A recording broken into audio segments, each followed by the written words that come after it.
Assalamualaikum warahmatullahi wabarakatuh. Selamat malam. Saya ucapkan kepada Bapak Fauzi dan juga Ibu Dwika. Saya Armainawati dengan nomor induk mahasiswa 5119012, program studi psikologi semester 6, yang mana di sini saya berkesempatan untuk melakukan eh, review dengan tugas mata kuliah psikometri yang diberikan oleh Bapak Fauzi terkait dengan video alternatif assessment. Ya, dari video alternatif assessment tersebut yang diunggah di YouTube-nya Bapak Fauzi, saya menangkap beberapa subtopik yang akan saya presentasikan pada hari ini dan review singkat dari saya. Baiklah, langsung saja. Yang pertama ada horoskop. Ya, seperti yang kita ketahui dahulu, termasuk saya juga, saya ingat sekali horoskop ini adalah apa ya, kayak ramalan bintang gitu ya dari saya waktu masih remaja, di mana horoskop ini terdapat beberapa bintang ya. Ada Aries, Taurus, Gemini, Cancer, Leo, Virgo, Libra, Scorpio, Sagittarius, Capricorn, Aquarius, Pisces. Nah, di mana setiap sub eh, bintang ini dia harus disesuaikan dengan tanggal lahir kita dan bulan lahir kita, gitu ya.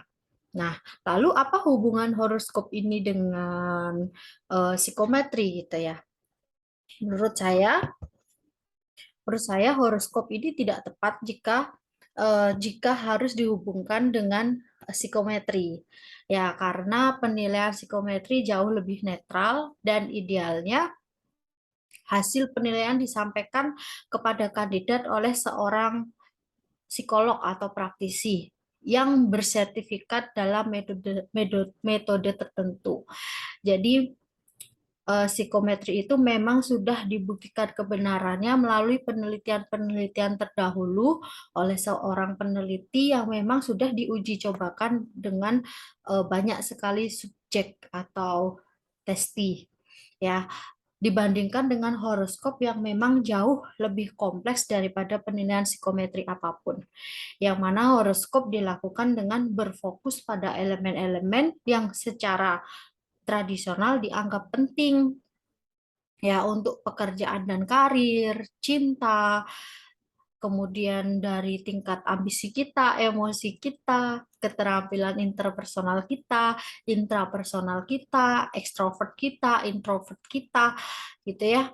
Dan masih banyak lagi unsur-unsur horoskop yang lainnya. Jadi dapat dikatakan bahwa astrologi horoskop ini merupakan hal-hal hal-hal yang secara cara menilainya itu sangat objektif, subjektif sekali ya, menilai ciri-ciri karakter seseorang. Namun banyak juga sih kerumitan-kerumitan dalam horoskop karena banyak banyak hal yang dinilai dari horoskop itu ya, luas sekali gitu dan melebihi batas gitu ya. Nah, otomatis orang-orang yang menilai melalui horoskop ini mengambil peran yang subjektif sekali dengan semua resiko yang melekat dari prasangka pribadi dan keanehan yang mempengaruhi analisis analisis tentang kita. Ya, belum tentu misalnya saya berzodiak Gemini yang diinformasikan di zodiak Gemini misalnya A B C D E misalnya. Namun secara alamiah saya tidak termasuk dalam tipikal yang A, B, C, D, E itu. Mungkin saya P, Q, R, S, T. Mungkin seperti itu ya. Jadi menurut saya horoskop ini tidak sesuai untuk dikaitkan dengan psikometri.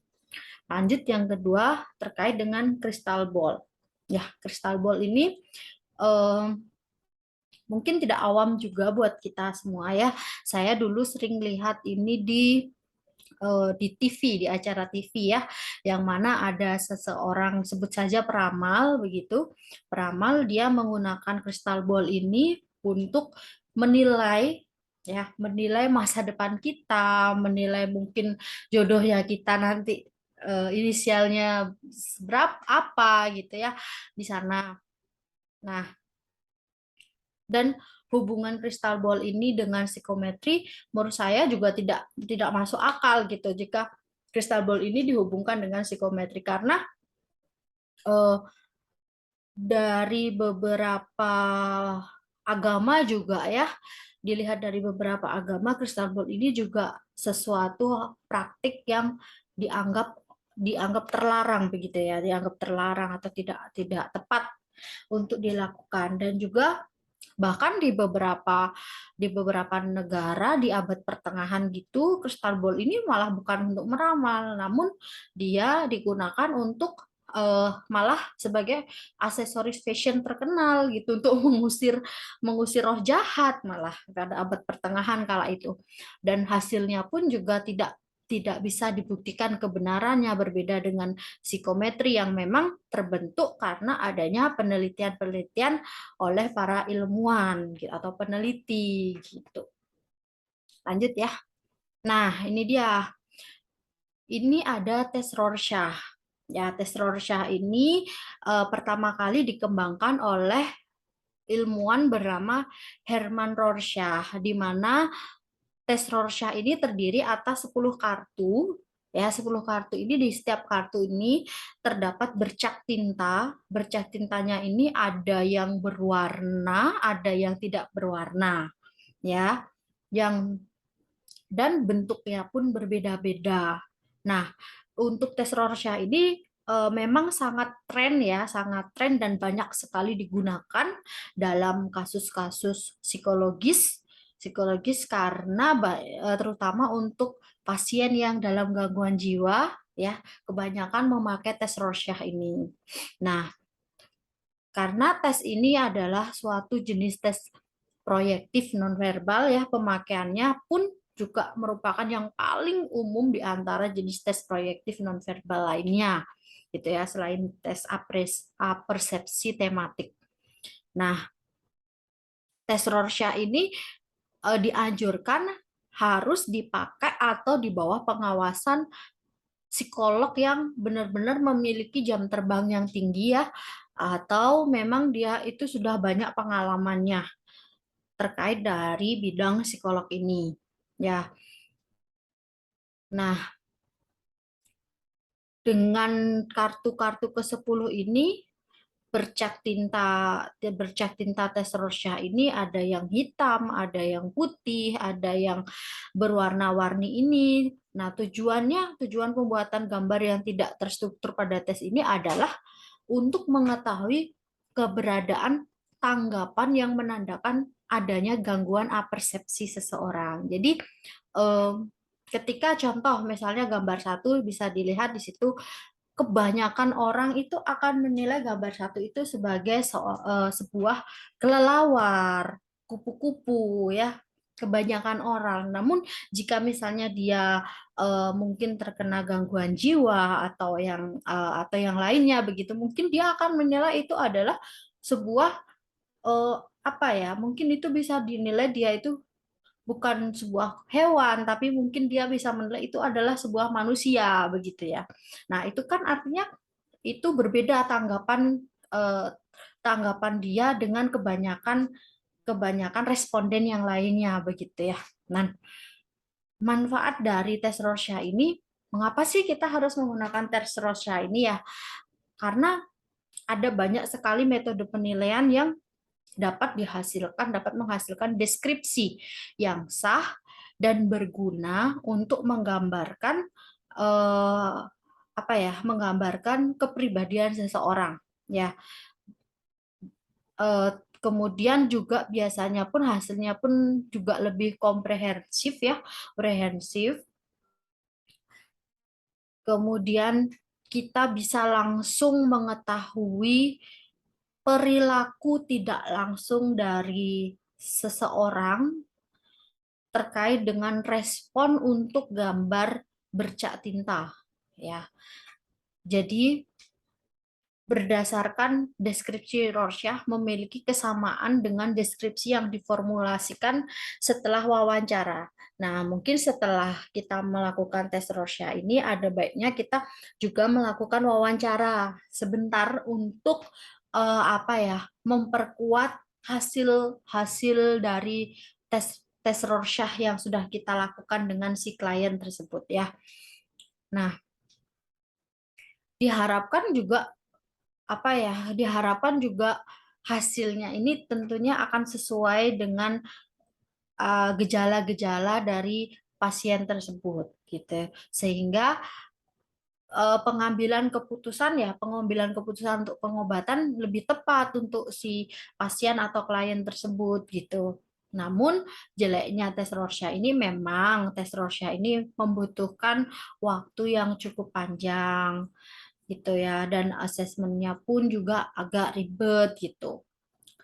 Kemudian dari scoringnya pun terkadang kita ada kendala, jadi kita harus minta bantuan psikolog yang lainnya untuk scoring di tes Rorschach ini agar lebih meyakinkan atas hasil tes Rorschach tersebut gitu ya.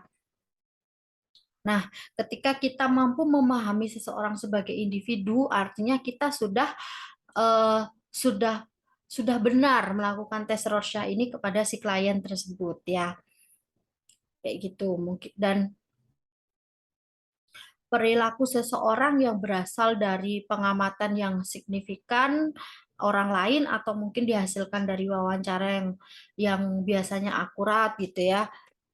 eh, itu akan mempengaruhi informasi fungsi psikologis seseorang gitu ya. Lanjut, selanjutnya. Nah, selanjutnya ada 16 PF atau 16 PF ya. 16 VF ini diciptakan oleh Raymond B. Cattell pada tahun 1972. Tes ini digunakan untuk mengukur kemampuan mental dan menghasilkan penelitian yang cermat berdasarkan aspek psikologi, aspek kepribadian normal. Ya, sejak publikasi pertamanya pada tahun 1942, revisi rilis telah dilakukan sebanyak 4 kali. Rilis terbaru adalah 16 PF edisi 5. Proses ini tentunya dilakukan berulang-ulang dengan menggunakan sampel yang besar, item yang dihasilkan lebih sederhana dengan bahasa yang sudah diperbarui, format jawaban yang yang standarnya format yang lebih standar, menghindari bias etnis gitu ya, dan mematuhi ADA atau American with Disabilities ACT. Nah, kualitas psikometri ini ditingkatkan dengan melakukan standarisasi yang berisi lebih dari 10.000 penduduk itu menurut Boyle tahun 2004 ya. Nah, pengecekan rehabilitas 16 PF edisi 5 ini dilakukan dengan cara tes retest dan konsistensi internal menurut Russell dan Carroll tahun 1993. Tes retest ini diberikan kepada 204 mahasiswa yang terdiri dari 77 laki-laki dan 127 mahasiswi perempuan dengan umur rata-rata 20,5 tahun dan telah menempuh pendidikan sekitar 13,8 tahun. Tes kedua diberikan 2 minggu setelah tes pertama. Koefisien rehabilitas faktor primer yang dihasilkan berkisar antara 0,69 sampai dengan 0,85 dengan rata-rata 0,80.